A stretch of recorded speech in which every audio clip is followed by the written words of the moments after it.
अस्सलाम वालेकुम। आज मैं एक और क्वेश्चन आप लोगों को कराऊंगा फाइनल अकाउंट का। बेसिक्स वही है जिसमें हम लोगों को ट्रेडिंग, प्रॉफिट लॉस और बैलेंस शीट पूरा अकाउंट्स प्रिपेयर करना होता है। ये जो क्वेश्चन है टेक्स्ट बुक में मिलेगा आपको क्वेश्चन नंबर 7, लेकिन मेरा जो सॉल्यूशन है ये है 11th नंबर पे। तो क्वेश्चन कुछ इस तरह से दिया हुआ है। Sapre and Atre are partner sharing profit and loss equally. दो पार्टनर सापरे आट्रे दोनों का प्रॉफिट एंड लॉस इक्वल है। From the following trial balance and adjustment, prepare trading account, profit and loss account, and for the year ending 31st March 19 and a balance sheet as on that date। हमको trading account बनाने का है, profit loss account बनाने का है और balance sheet बनाने का है। तो ट्रायल बैलेंस में दिया गया है, मार्किंग करते हैं पेंसिल से। डेटर्स एसेट में आएगा, परचेस ट्रेडिंग, रिटर्न्स कहा गया है डेबिट में, मतलब ये सेल्स रिटर्न है, ट्रेडिंग में आएगा, सेल्स में से माइनस। ओपनिंग स्टॉक है trading, land and building assets, carriage trading, rent rates and tax profit and loss. Drawings कहा गया है सापरे आट्रे, ये दोनों जाएगा partner capital. Salary profit and loss, bed debts profit and loss. Machinery 25,000 है, लेकिन ब्रैकेट में है एडजस्टमेंट, एडिशन 1 अक्टूबर वॉज 10,000। इसका हम लोग को इफेक्ट पास करना पड़ेगा, वो होगा हम लोगों को डिटेल बाइफर्केशन करके बतानी पड़ेगी कि टोटल 25,000 का मशीन है, जिसमें से 10,000 का ख़रीदा गया था अक्टूबर में, तो साल के बिगनिंग में होगा 15,000 का। ये बाइफर्केशन डेप्शन निकालने के लिए काम आएगा। एसेट साइड में लिखेंगे मशीनरी, एडवर्टाइजमेंट आएगा profit loss, provident fund investment आएगा एसेट साइड। क्रेडिट साइड में कहा गया है सेल्स ट्रेडिंग में आएगा, sundry creditors liabilities, sundry income profit loss के क्रेडिट में। कैपिटल सापरे एंड आट्रे पार्टनर कैपिटल में आएंगे। प्रोविडेंट फंड लाइबिलिटीज क्रेडिट में रिटर्न्स कहा गया है, तो उसका इफेक्ट जाएगा परचेस रिटर्न में से माइनस। कमीशन प्री रिसीव्ड पहले से मिल गया है तो लाइबिलिटीज़ में आएगा, और आरडीडी प्रॉफिट लॉस में आएगा। अब एडजस्टमेंट कहा गया है, क्लोजिंग स्टॉक इज़ वैल्यूड 23,000, तो क्लोजिंग स्टॉक का इफेक्ट हम लोग को पास करना पड़ेगा, पहले ट्रेडिंग के क्रेडिट में और दूसरा बैलेंस शीट के एसेट साइड। सेकेंड है depreciate land and building 5% and machinery 10%, ये दोनों डेप्शन एसेट में से माइनस होंगे, और सेकेंड इफेक्ट आएगा प्रॉफिट लॉस के डेबिट में। Credit provision for bed and doubtful debts 5% on debtors and right of 1,000 for bed debts. RDD बोला गया है 5%, बेड डेब्स बोला गया है 1,000, ये दोनों ही इफेक्ट हम लोग को डेटर्स में से माइनस करना है, सेकंड इफेक्ट प्रॉफिट लॉस के डेबिट में आएगा। फोर्थ है goods worth 3,000 were sold but no entry was found in the books of account. 3,000 का गुड्स सेल किया गया लेकिन एंट्री पास नहीं की गई है, तो एंट्री हम लोग को पास करना पड़ेगा। इसको हम लोग बोलेंगे अनरिकॉर्डेड सेल्स। इसका इफेक्ट होगा ट्रेडिंग अकाउंट में सेल्स में प्लस करेंगे और फिर बैलेंस शीट के डेटर्स में प्लस करेंगे। यहीं पर थर्ड एडजस्टमेंट बाद में किया जाएगा, पहले फोर्थ एडजस्टमेंट करेंगे जिसमें डेटर्स में अनरिकॉर्डेड सेल्स है। फिर थर्ड एडजस्टमेंट का बेड डेब्स पास करेंगे जिसमें बेड डेब्स 1,000 कहा गया है, और फिर बाद में आरडीडी निकाला जाएगा। सीक्वेंस आरडीडी एकदम एंडिंग में आएगी, अनरिकॉर्डेड सेल्स पहले, फिर बेड डेब्स और फिर बाद में आरडीडी। उसके बाद में कहा गया आउटस्टैंडिंग कैरेज 500, कैरेज आउटस्टैंडिंग कहा गया, तो कैरेज आउटस्टैंडिंग मतलब कैरेज ट्रेडिंग अकाउंट में प्लस करेंगे, और सेकंड इफेक्ट आएगा लाइबिलिटी साइड में। लास्ट कहा गया है goods worth 8,000 were purchase on 31st March and included in the closing stock but not receive in the books of account, but not recorded in the books of account. हमने goods purchase कर लिए हैं 8,000 का 31st मार्च पे, closing stock में include कर दिए लेकिन उसको रिकॉर्ड नहीं किए, तो इसका मतलब ये अनरिकॉर्डेड परचेसेस है। अनरिकॉर्डेड परचेस का इफेक्ट परचेस में प्लस करेंगे पहला इफेक्ट, और दूसरा इफेक्ट लाइबिलिटीज़ में प्लस करेंगे। ठीक है, तो सिर्फ इस क्वेश्चन में डेटर्स के ऊपर ध्यान देना है। पहले डेटर्स में अनरिकॉर्ड सेल्स एडअप होगा, फिर बेड डेब्स माइनस होगा, और लास्ट में आरडीडी। तो पूरा एक्सप्लेनेशन आप लोग को करा दिया मैंने ट्रायल बैलेंस का और एडजस्टमेंट का। अब सॉल्यूशन स्टार्ट करते हैं। सबसे पहले तो हम लोग ये फॉर्मेट तैयार कर लेते हैं, trading account, profit and loss account, partner capital account, और फिर साथ में बैलेंस शीट। ये सब हम लोग ने बना लिया है। स्टार्ट करते हैं हम लोग एडजस्टमेंट वाइज। एडजस्टमेंट में हम लोग देखते हैं कि पहला एडजस्टमेंट है क्लोजिंग स्टॉक 23,000 को बोला गया है, क्लोजिंग स्टॉक 23,000, तो पहला इफेक्ट हम लोग पास करेंगे ट्रेडिंग के क्रेडिट में बाय क्लोजिंग स्टॉक जिसका अमाउंट है 23,000। Second effect on asset side लिखेंगे क्लोजिंग स्टॉक 23,000। ठीक है, पहला एडजस्टमेंट हो गया। सेकंड एडजस्टमेंट कहा गया depreciate land and building 5%, machinery 10%। Land and building के ऊपर 5% का डेप्शन है, तो लैंड एंड बिल्डिंग हम लोग लिखेंगे एसेट्स में, लैंड एंड बिल्डिंग जिसका अमाउंट है 10,000। अब डेप्शन बोला गया मतलब माइनस करेंगे, minus depreciation 5%। Land and building 10,000 का 5% आएगा 500, माइनस करेंगे बचेगा 9,500। उसी तरह प्लांट एंड मशीन भी लिखेंगे, लेकिन यहाँ पर मैं थोड़ा बाइफर्केशन करता हूँ क्योंकि ब्रैकेट में एक इंफॉर्मेशन दिया गया था मशीन के ऊपर 25,000 है, एडिशन ऑन 1 अक्टूबर है 10,000। तो यहाँ पे मैं इस तरह से बाइफर्केशन करके बताऊंगा। ओपनिंग, उसके बाद में आएगा प्लस परचेस, परचेस किया तो मुझे मिलेगा टोटल अमाउंट, और फिर टोटल अमाउंट के बाद में मैं निकालूंगा डेप्रिसिएशन, डेप्रिसिएशन। ठीक है, तो मेरे पास टोटल अमाउंट ट्रायल बैलेंस में दिया गया है 25,000। उसमें बोला गया एडिशन ऑन 1 अक्टूबर 10,000 किया गया, मतलब मैंने अक्टूबर में परचेस किया था, वो अक्टूबर का फर्स्ट परचेस है 1 अक्टूबर, वो परचेस किया है मैंने 10,000 का, यानी कि मैं बोल सकता हूँ कि साल के शुरुआत में मेरे पास 15,000 का ही मशीन था। अब मुझे डेप्शन निकालने का है, वो डेप्शन का परसेंटेज कहा गया 10%, 10% निकालेंगे हम। तो पहले ओपनिंग के ऊपर पूरे साल का आएगा, यहाँ पे मैं बताता हूँ ओपनिंग के ऊपर पूरे साल भर का 15,000 का 10%। नीचे एक रेफर करता हूँ डेप्रिसिएशन निकालने का तरीका। ओपनिंग जो कहा गया है जिसका अमाउंट है 15,000 मल्टीप्लाई बाय 10 डिवाइड बाय 100, तो पूरा आंसर आएगा 1,500। लेकिन जो परचेस किया गया है वो परचेस का अमाउंट है 10,000, 10,000 के ऊपर 10% निकालेंगे, लेकिन अक्टूबर में परचेस किए थे इसलिए सिर्फ 6 मंथ का डेप्शन आएगा 6 डिवाइड बाय 12। 10,000 का 10% होता है 1,000, लेकिन 6 महीने के हिसाब से डेप्शन हो जाएगा 500 रुपए। तो टोटल जब मैं डेप्शन निकालता हूं तो 1500 प्लस 500 टोटल डेप्शन हो जाता है 2,000। ठीक है, ये याद रखने का कि जब डेट दी जाती है तो डेट वाइज डेप्शन निकालना पड़ता है, ओपनिंग का पूरे साल भर का, लेकिन जो परचेस करो वो डेट वाइज। तो यहाँ पे डेप्शन में माइनस करूंगा 2,000 रुपए, माइनस के तो बचेगा 23,000। ये दोनों डेप्शन का सेकंड इफेक्ट आएगा प्रॉफिट लॉस के डेबिट में। हेडिंग लिखूंगा 2 डेप्रीसिएशन, डेप्रीसिएशन ऑन पहला land and building, land and building के ऊपर डेप्शन हुआ था 500, और वैसे plant and machinery, plant and machinery के ऊपर डेप्शन जो निकाला वो है 2,000, तो टोटल डेप्शन हो जाता है मेरा 2,500। ठीक है, एडजस्टमेंट हो गया डेप्शन का। अब तीसरा एडजस्टमेंट बोला गया है credit provision for doubtful debts 5% on debtors and right of 1,000 for bad debts. यहाँ पे कहा जा रहा है आरडीडी निकालना है 5% और बेड डेब्ट्स निकालना है 1,000। लेकिन ये बेड डेब्ट्स और आरडीडी मैं बाद में करूंगा, पहले एडजस्टमेंट नंबर 4 करूंगा, because that is unsold goods, जो डेटर्स के ऊपर एडजस्टमेंट आएगा। Goods were 3,000 were sold but no entry were found in the books of account. 3,000 का सेल किए हैं लेकिन उसकी एंट्री बुक्स ऑफ अकाउंट में नहीं है, नहीं है तो हमको एंट्री करनी पड़ेगी, मतलब हम लोग को सेल्स में पहले प्लस करना पड़ेगा। सेल्स किया है तो रिकॉर्ड करो, उसको हम लोग बोलेंगे unrecorded sales plus unrecorded sales, जिसका अमाउंट है 3,000। फर्स्ट कॉलम में लिखते हैं, ये सेल्स में एडअप करना पड़ेगा, और सेल्स में एडअप करने के बाद दूसरा इफेक्ट होता है डेटर्स में एडअप किया जाएगा। डेटर्स का अमाउंट ट्रायल बैलेंस में अगर देखें तो दिया गया 40,000, उसी में हम लोग एडअप करते हैं प्लस अनरिकॉर्डेड सेल जिसका अमाउंट है 3,000, तो टोटल हो जाता है 43,000।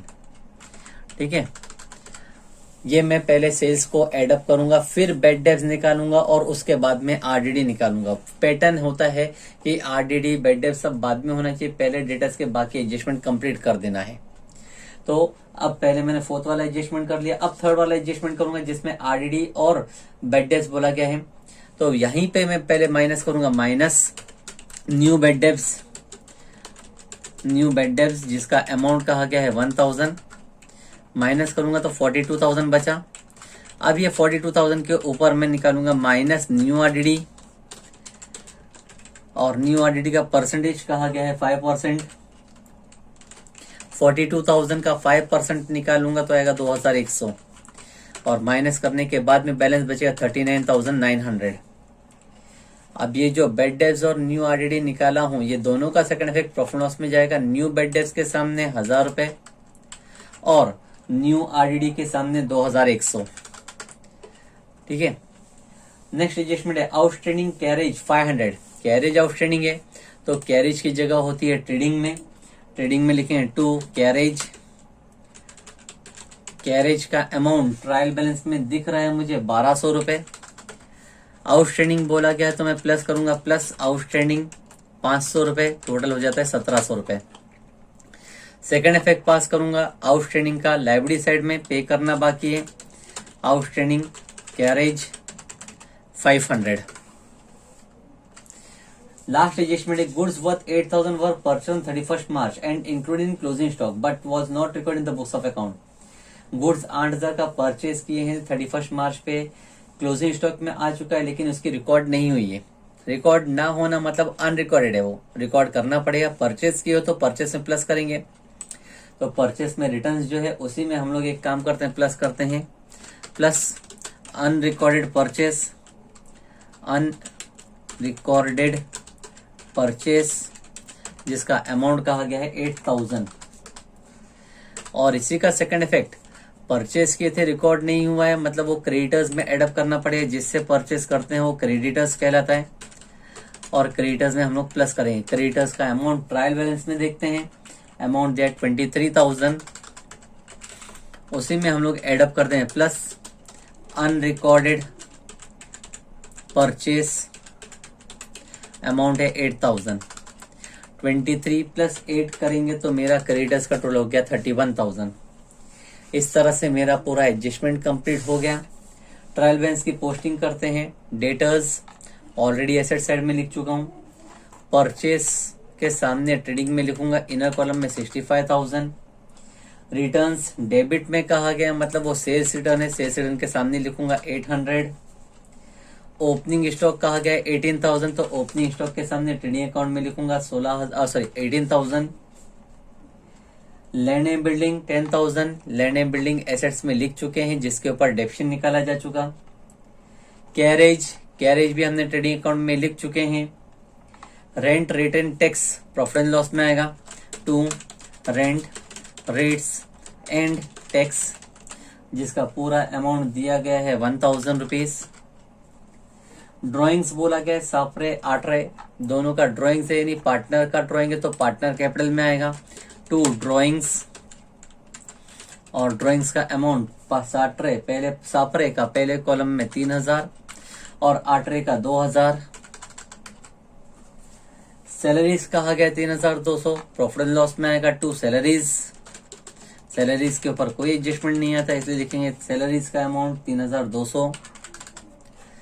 बेड डेब्स कहा गया है ट्रायल बैलेंस में मतलब वो ओल्ड बेड डेब्स है इसलिए ओल्ड बेड डेब्स के सामने लिखेंगे इनर कॉलम में 1,000।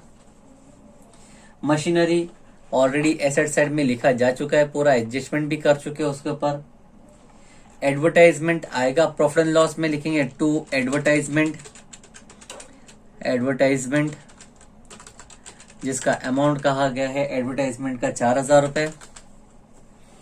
और फिर प्रोविडेंट फंड इन्वेस्टमेंट कहा गया है, इन्वेस्टमेंट है तो एसेट साइड में आएगा प्रोविडेंट फंड इन्वेस्टमेंट जिसका अमाउंट कहा गया है 18,500।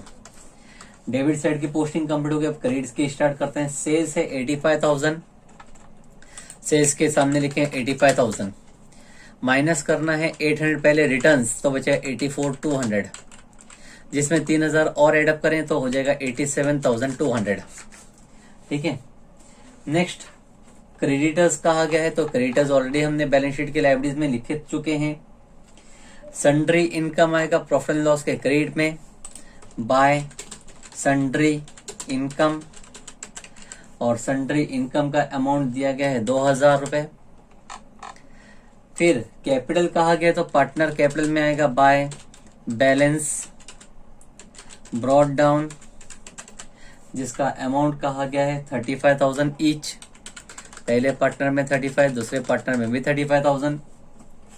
प्रोविडेंट फंड कहा गया है, सिर्फ फंड है तो इसके लिए हम लोग लाइबिलिटीज में लिखेंगे प्रोविडेंट फंड 10,000।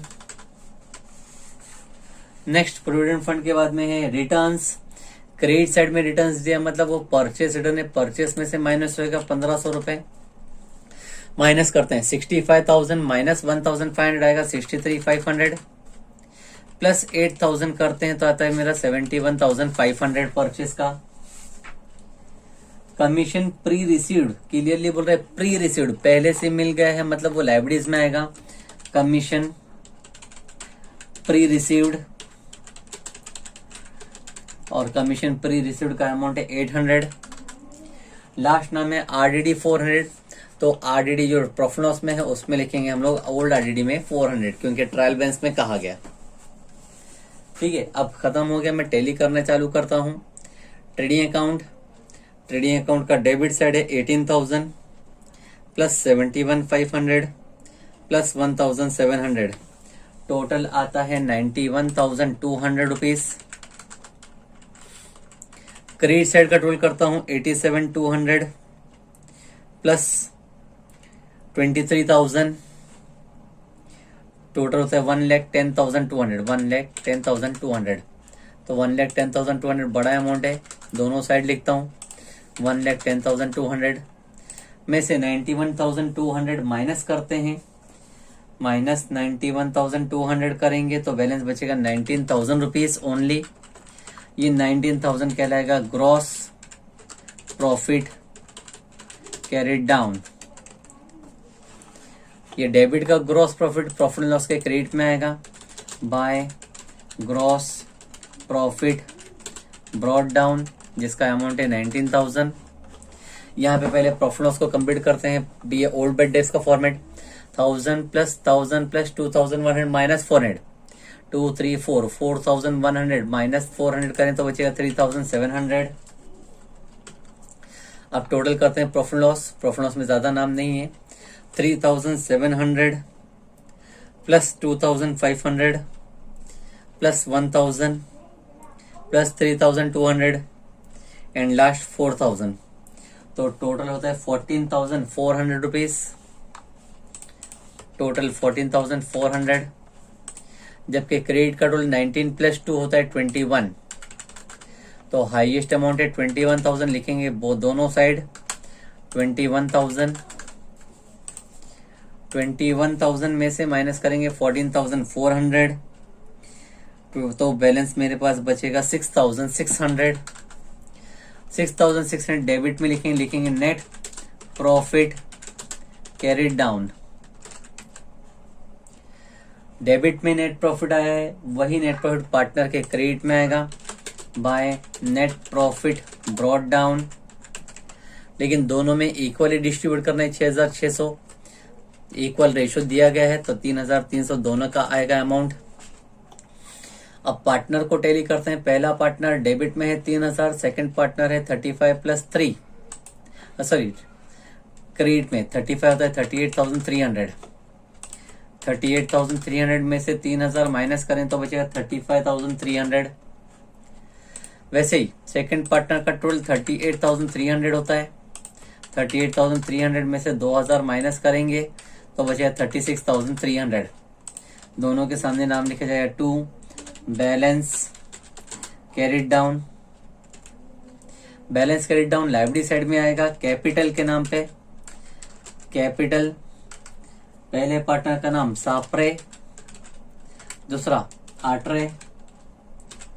पहले पार्टनर का बैलेंस है 35,300 और दूसरे का है 36,300।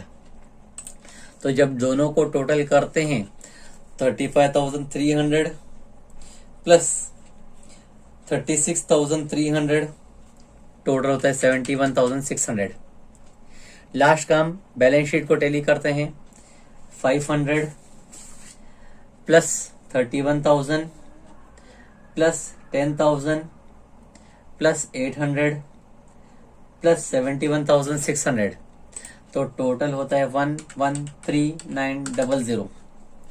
उसी तरह एसेट साइड में अमाउंट चेक करते हैं। 23,000, 9,500, 23,000, 39,900 और 18,500, तो 12 होता है 113900। Balance sheet tally.